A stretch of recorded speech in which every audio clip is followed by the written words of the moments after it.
wanted my plays to live beyond the final curtain, to be an everlasting, ennobling experience for my audiences.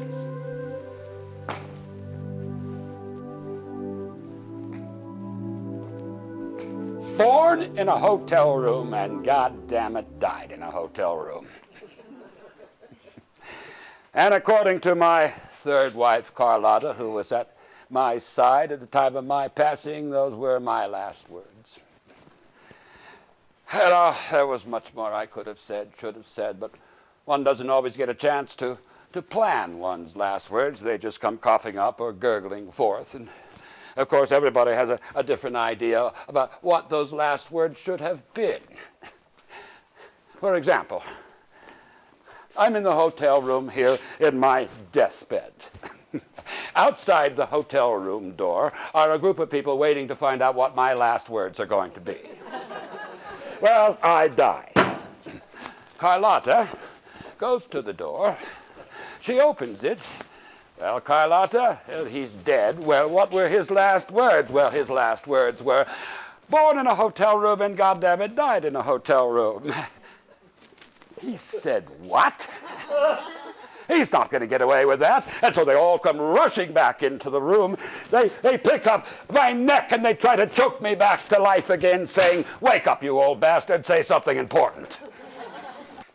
I was never considered an interesting playwright, you know. Interesting is a word reserved for mediocrity. I preferred to be thought of as a tortured genius. And because I shook off suggestions about how to write successful plays, I didn't compromise. I didn't sell out. I didn't give a damn what my critics thought of my work. I was recognized as the greatest American playwright of the 20th century.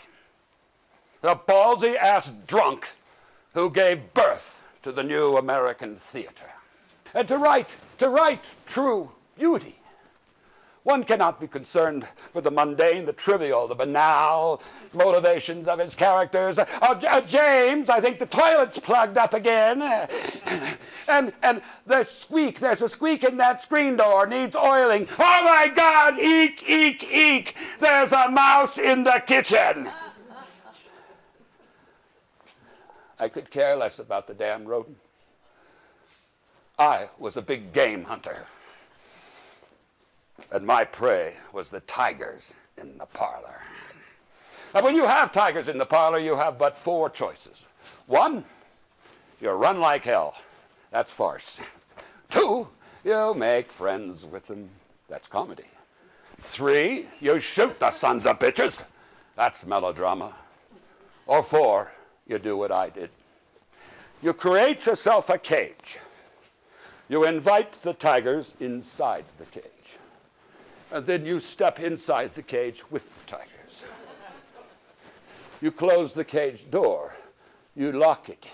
You toss the key out beyond the bars to God, who is sitting on a puffy cloud, eagerly awaiting for those of us inside the cage to eat each other alive. Whiskey is like a clock with no hands, broken. It gives you no sense of time. But whiskey was the only relief I could get from those childhood nightmares. You see, I figured if I drank enough of the damn stuff, I could punch my way into some purpose and meaning in my life that would save my life.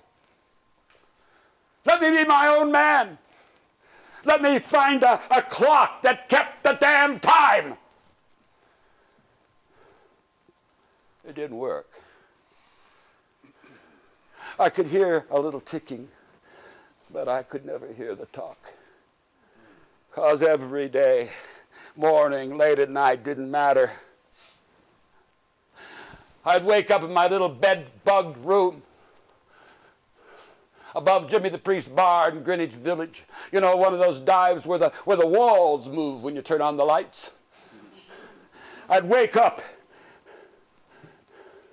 head on heebie-jeebies with just enough dexterity to get myself out of bed, pick up the broken mirror from the floor, look at myself in it, and promise myself, Gene, you will never do this again.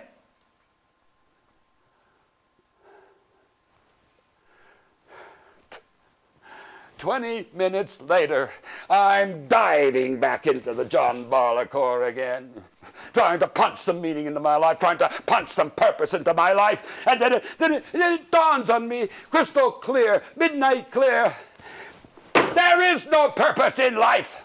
You know, there's only two things I wanted from a woman: to be left alone and to be taken care of.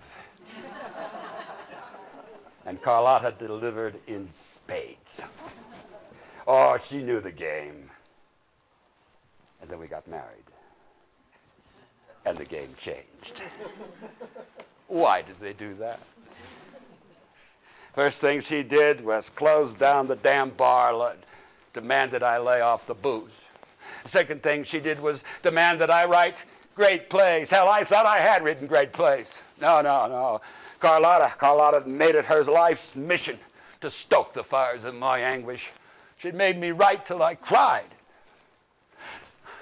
I'm working in the writing room, 12, 15 hours a day. I'm exhausted. The pencils are broken, and I crawl into bed, and she puts her arms around me as I cry like a baby.